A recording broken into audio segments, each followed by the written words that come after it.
So yeah, I've got the privilege of introducing Professor Joe Baker, who I mentioned in my presentation. Joe is a professor of sports science at York University in Canada. He has, researched athlete development for the last 20 years, and is probably the world leader in talent identification and development, publishing up to 10 books and hundreds of papers in the area, while also working with and supporting a range of professional organisations, professional sports clubs in relation to their athlete development. So yeah, over to you, Joe.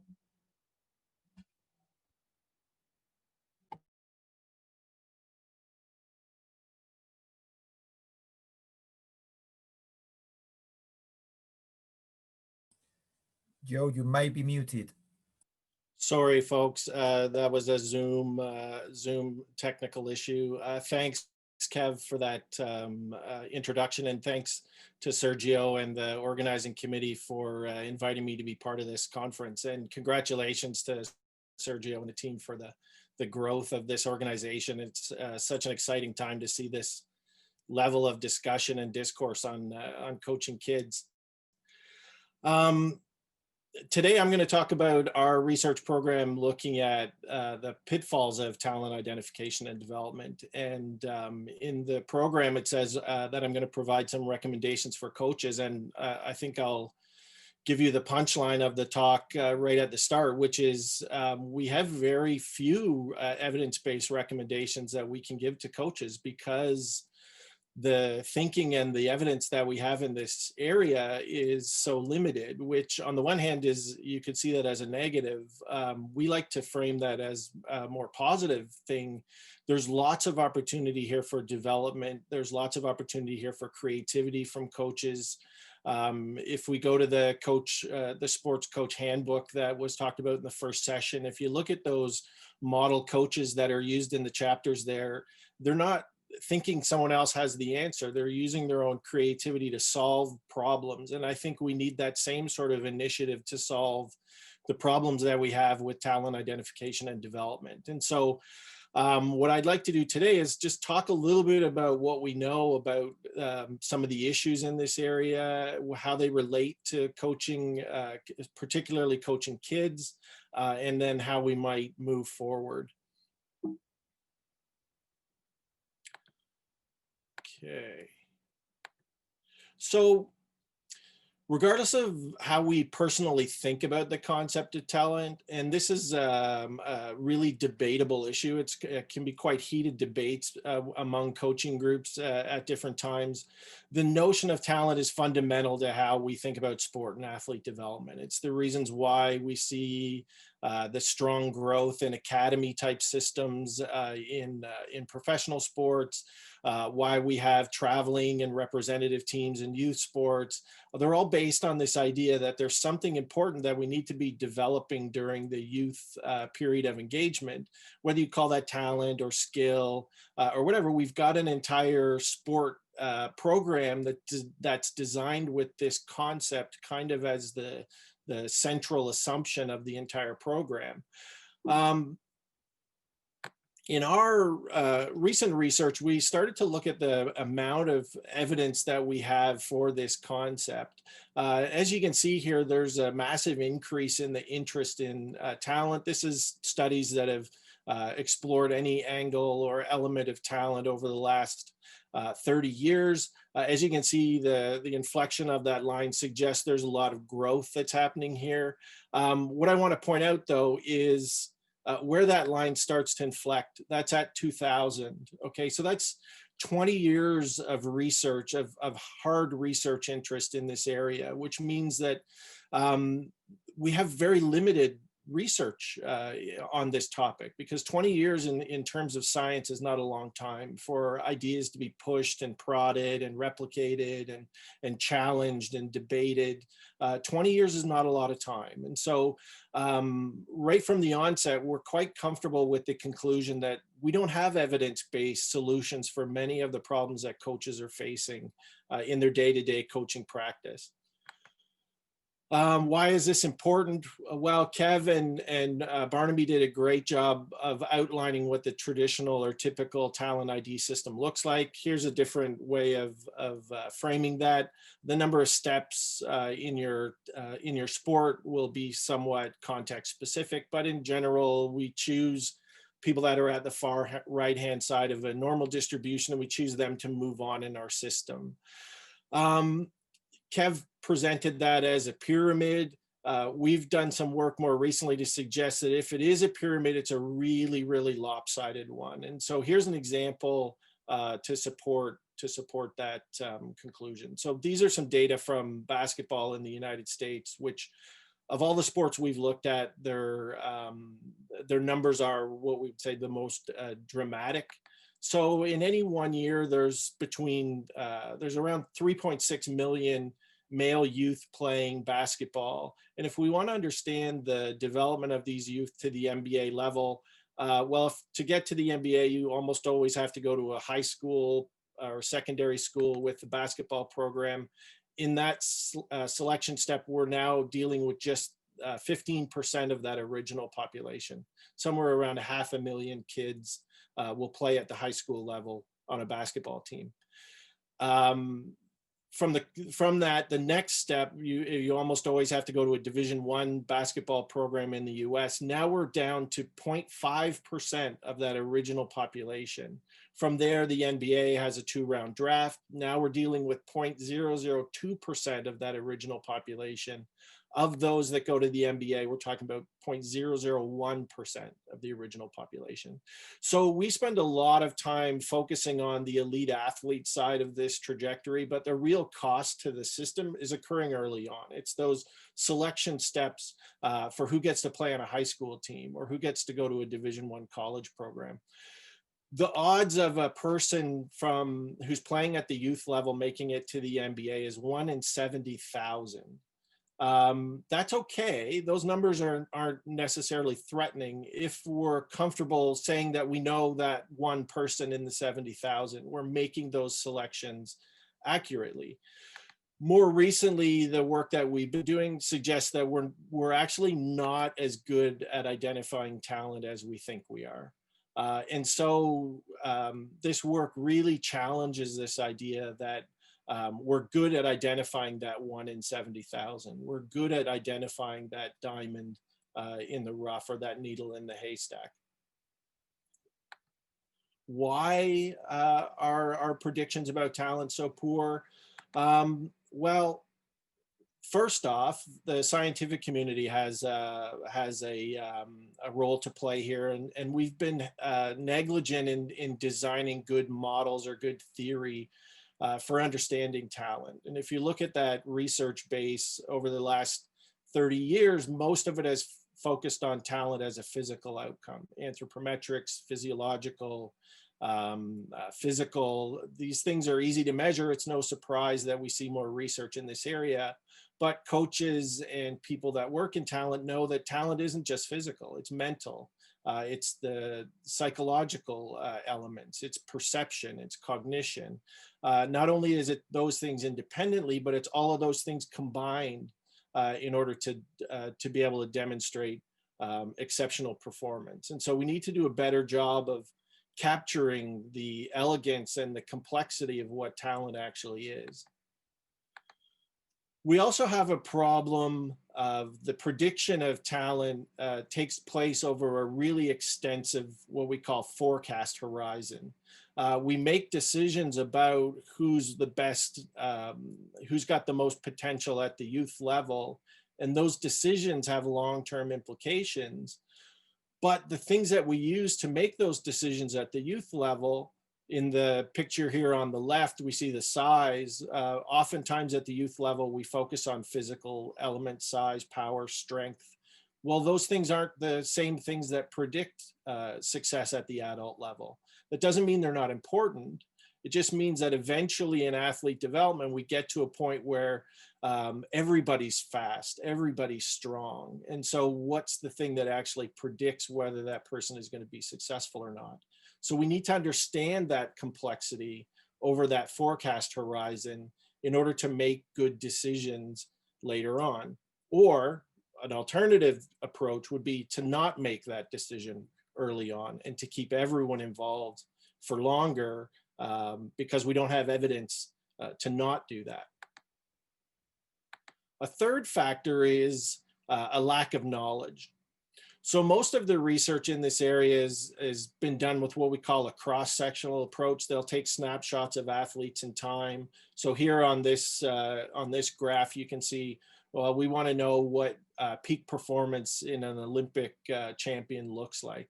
And then we'll use that information to try to retrospectively predict what type of performance would be necessary as a youth level. And so we might look at elite 9-year-olds or 11-year-olds or 13-year-olds, and we would plot their points on this kind of a graph. The problem with that is, and I feel like I'm speaking or preaching to the choir here, most coaches know that athlete development doesn't look like that. The person who's at the highest level isn't necessarily always the best person in that population. We don't know if athlete development looks like this trajectory where the person is always at the top of performers, or whether it looks more like this, where it's a progression of constant improvement over time relative to their peers, or whether it's like this, just some kind of convoluted and complex mess that's really, really difficult to use to predict somebody's future. We need to understand what that profile looks like, not just of the elite athlete who eventually becomes a champion, but of all the other people in that system who did not, because we need to understand the noise in the system in order to develop good models to support coaches, and so that they can understand the implications of what they do. And the last factor that I want to talk about today is our biases in the system. So administrative and policy biases that drive things like relative age effects, where the relatively oldest children are more likely to be successful, or socioeconomic status effects, where richer kids get more opportunities than kids that are from lower SES backgrounds. But also the things that we're most excited about are biases that coaches and athletes have about the way that they think about talent that affect their long-term prognosis for success. And here on you can't see this, but if anybody's interested, I'm happy to send this graphic. This is called the Cognitive Bias Codex. It's a couple psychologists created this diagram to show just how many different biases in the way that our brain processes information have been identified in research studies. And we're up to about 200 different biases. And one of the areas that our brain especially struggles with information processing is when we process risk. And for coaches, talent identification and athlete selection is at its heart a risk exercise. What's the risk of deselecting this athlete versus selecting this other athlete? Those are risk scenarios. And we know that our brain has a difficult time with those types of information processing tasks. And so we're trying to understand the biases that coaches might have here that affect the way they think about their athletes. So it's not all doom and gloom. There are things that we can do to improve our situation. The first, I think, for researchers is we need to be more combative and adversarial. Models are only as valuable as the evidence that supports them. We need to do a better job of pushing models around and challenging assumptions that those models make, because stretching those models in different ways helps to show where the gaps are and the limitations are.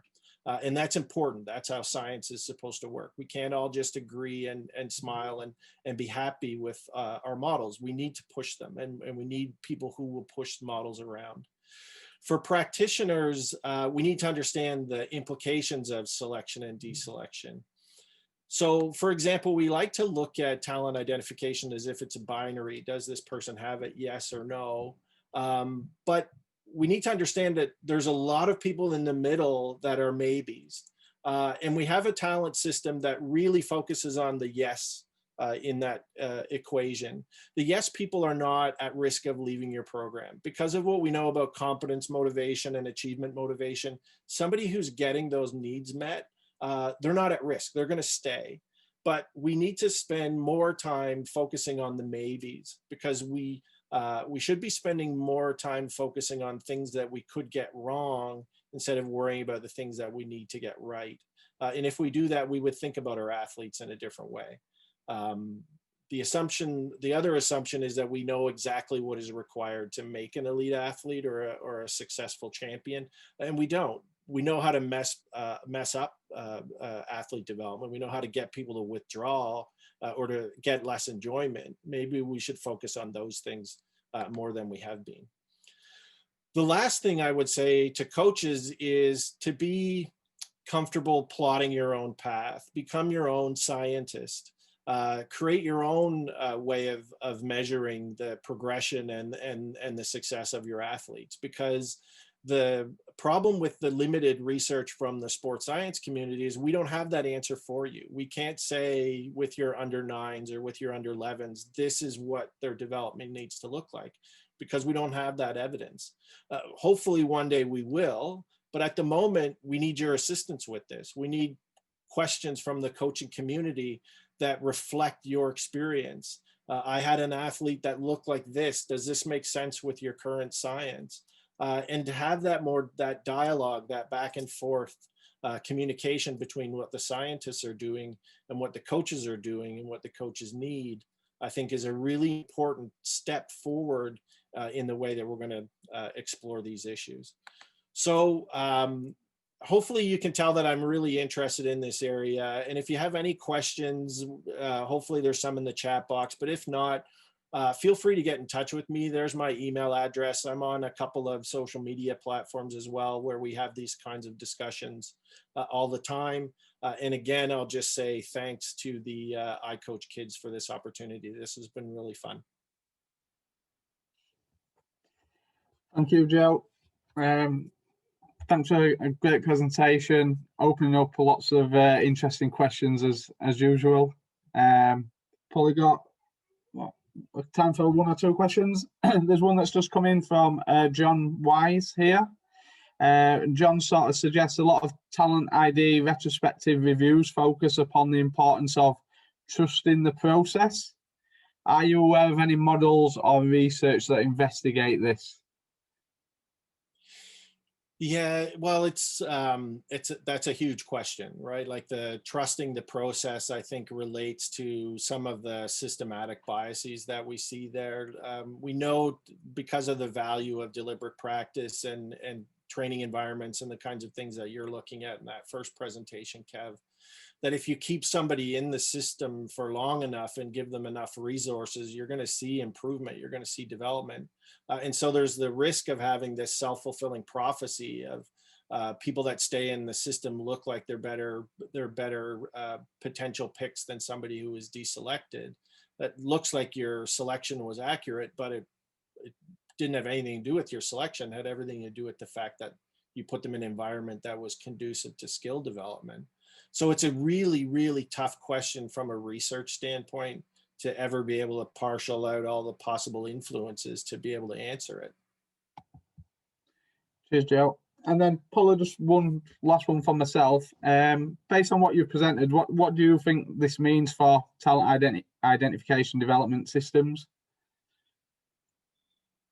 Yeah, that's so my pie in the sky idea is that we need to have examples of talent development systems that actually don't focus on selection and providing better opportunities for fewer people. One of the things that we played around with the Rugby Union Federation, and you were part of that discussion, where they changed the selection date for identification and selection. Well, the assumption was that they were going to lose players to football and to rugby league because if they waited until later in selection, those athletes would go somewhere else. They didn't, and in fact, it seems like it was a successful decision.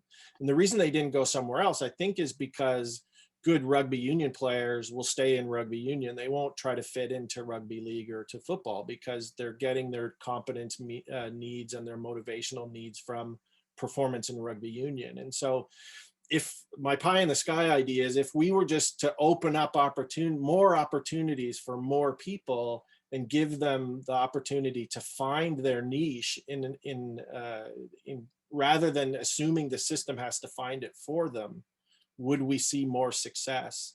I think we would. The universals of human motivation would suggest that we would. It's just, well, now we need a system that's based on opportunity as opposed to selection. Okay, thank you very much, Joe.